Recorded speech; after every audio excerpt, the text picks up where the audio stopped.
Hello दोस्तों, welcome to our Spark Education. तो कैसे हैं आप लोग? मैं उम्मीद कर सकता हूं कि बहुत ही अच्छे होंगे। चलिए, आज संस्कृत का क्रैश कोर्स का पार्ट 1 है, जो आप लोग के लिए संस्कृत वीवीआई ऑब्जेक्टिव के लिए घातक साबित हो सकता है। तो आप लोग जो लोग चैनल पर नए आए होंगे वो लोग चैनल को बेझिझक सब्सक्राइब कीजिए, ताकि आने वाले वीडियो को आप लोग अच्छा से रिविज़न कर सकें। मेरे चैनल पर सभी सब्जेक्ट की पढ़ाई होती है।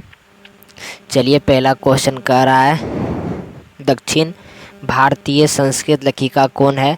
इसका आपको बताना है। तो दक्षिण भारतीय संस्कृत लेखिका आपका होता है शिला भारती का, इसलिए ए नंबर आपका बिल्कुल करेक्ट आंसर हो जाएगा। दूसरा नंबर कर रहा है, विजयांका का समय काल क्या है? विजयांका एक था कवि, का समय क्या है? तो विजयांका का जो समय है वो 8वीं सदी है, तो आपका बिल्कुल ए नंबर ही सही हो जाएगा। दूसरा देखिए, तीसरा नंबर क्वेश्चन कर रहा है, शांति किससे स्थापित होती है? तो शांति आपका परोपकार से स्थापित होती है, इसलिए बी नंबर आपका बिल्कुल करेक्ट आंसर हो जाएगा। देखिए, चौथा नंबर क्वेश्चन पर नजर डालते हैं। तो चौथा नंबर क्वेश्चन कर रहा है आपके बीच, सारा संसार अपना परिवार इसके लिए है। तो आप जानते हैं, लेसन पढ़े होंगे, तो लिखा है उदार चरित्रवादों के लिए, सारा संसार अपना परिवार जैसा है। ठीक है। पांचवा नंबर क्वेश्चन कर रहा है, भारतवर्ष में किसकी महान परंपरा है? तो भारतवर्ष में आपका शास्त्र का महान परंपरा है। देखिए, शास्त्र और शस्त्र दोनों लिखा है, बिल्कुल आपको नज़र दौड़ाना है, तभी आपको करेक्ट आंसर होगा। देखिए, पिंगल किस वेदांग शास्त्र के प्रवर्तक आचार्य है? तो पिंगल आप लेसन पढ़े होंगे, तो लेसन में दिया छंद जो पिंगल का शास्त्र किया था, ठीक है, प्रवर्तक था। सातवां नंबर क्वेश्चन करा है, भारत महिमा पाठ प्रथम पद किस पुराण से संकलित है? तो जो भारत महिमा का जो पाठ है वो प्रथम जो पुराण किस गद्य से संकलित है? तो ये विष्णु पुराण से है। ठीक है। और जो यहाँ प्रथम के अलावा रहेगा तो आपका भागवत पुराण हो जाएगा। आठवां नंबर क्वेश्चन पर क्या कर रहा है? आठवां नंबर क्वेश्चन कर रहा है, भारत महिमा पाठ में किस देश की महिमा का वर्णन किया गया है? तो आपका भारतवर्ष में आपका भारत का यानी कि भारतवर्ष का आपका इसका महिमा का वर्णन किया गया है। तो उम्मीद है कि आप समझ चुके होंगे।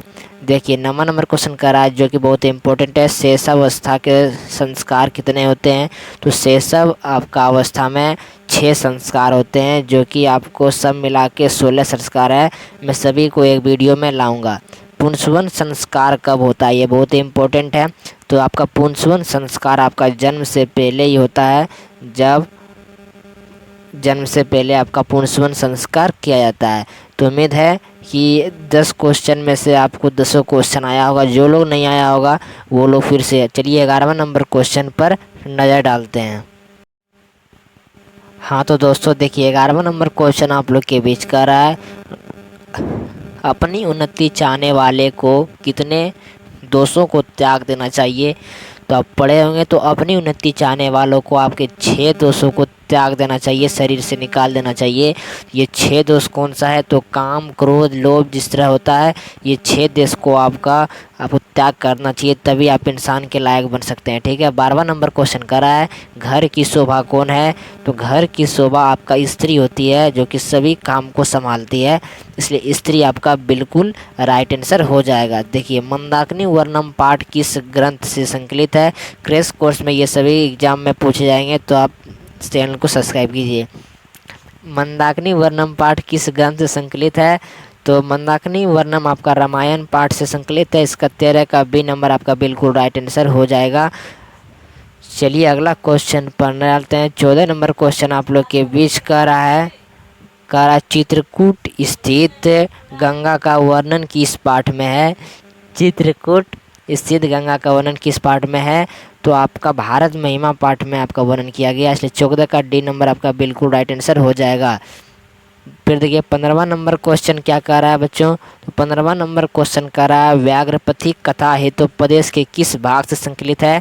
तो व्याघ्रपथी कथा आपका जो मित्रलाभ खंड से संकलित है, अच्छा से देख लीजिए, पढ़ लीजिएगा, मित्रलाभ से है, इसलिए डी नंबर आपका बिल्कुल राइट आंसर हो जाएगा। चलिए अगला क्वेश्चन करा 16वां नंबर क्वेश्चन, शक्र ने कर्ण से छल पूर्वक क्या ले लिया? शक्र मतलब इंद्र, ठीक है। शक्र ने कर्ण से छलपूर्वक क्या ले लिया, तो कवच कुंडल दोनों ले लिया। ये सब्जेक्टिव में भी पूछा जाता है, नज़र डालिएगा, तो कवच और कुंडल दोनों, ठीक है। चलिए 17वां नंबर क्वेश्चन पर डालते हैं। तो 17 नंबर क्वेश्चन कर रहा है आप लोग के बीच, इंद्र किस रूप में कर्ण के समक्ष आया। इंद्र जो है किस रूप में आया, मतलब किसके सामने, कर्ण के सामने। तो ये साधु के रूप में आया, मतलब ब्राह्मण के रूप में आया था, इसलिए डी नंबर आपका। देखिए साधु ब्राह्मण एक जैसा लगेगा, लेकिन किताब में ब्राह्मण दिया गया है, तो ब्राह्मण को आप जरूर टिक लगाइएगा, बिल्कुल राइट आंसर हो जाएगा। चलिए अगला क्वेश्चन आप लोग के बीच देख रहे हैं, तो क्या कर रहा है, आप लोग का राजधानी पटना शब्द किस शब्द से बना है, तो आपका बिल्कुल राइट आंसर होगा पत्तन शब्द से बना है। याद कर लिए, ये एग्जाम में पूछा भी जाता है।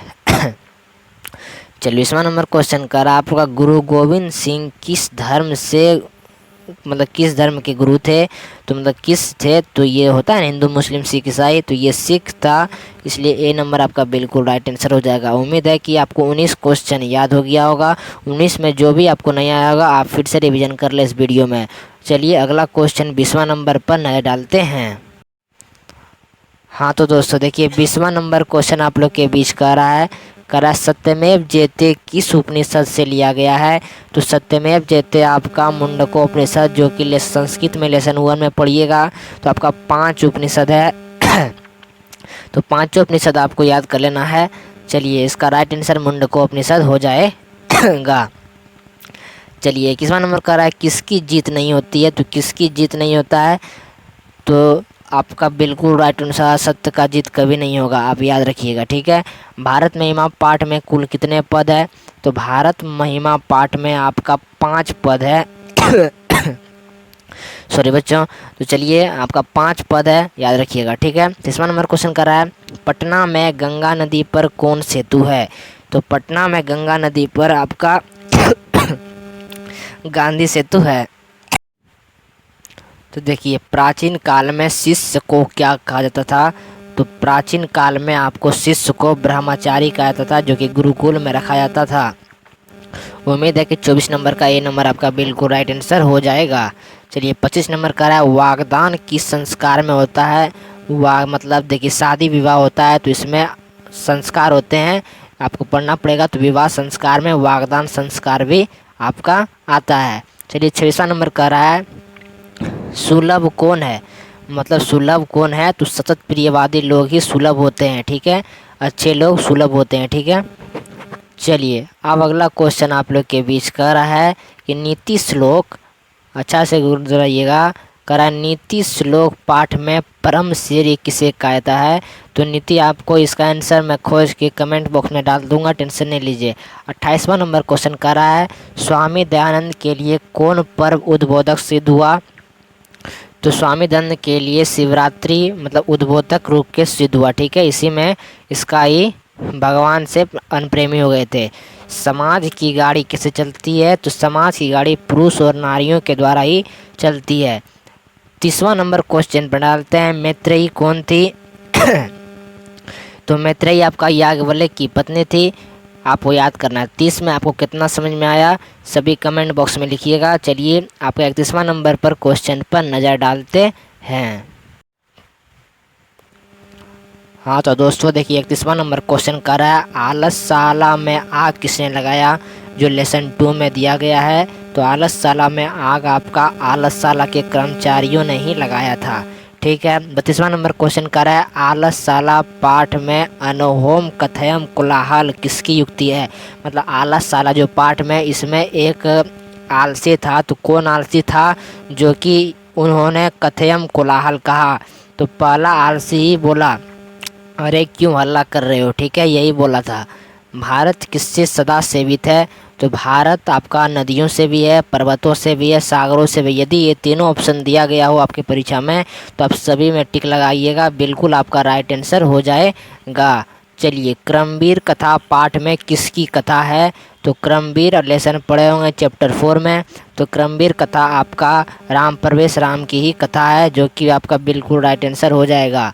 चलिए भीखन टोला गांव कहाँ है, तो भीखन टोला आपका गांव समझिएगा, तो भीखन टोला हम लोग के बिहार में ही है, आपका बिहार में कहता है, लेकिन अभी तक कोई वैज्ञानिक इसको सर्च नहीं कर पाया है, क्योंकि ये कौन गांव में, कौन पंचायत में अभी तक सर्च में नहीं आया है, सिर्फ वेकनटोला बिहार में है, ये सभी को पता है।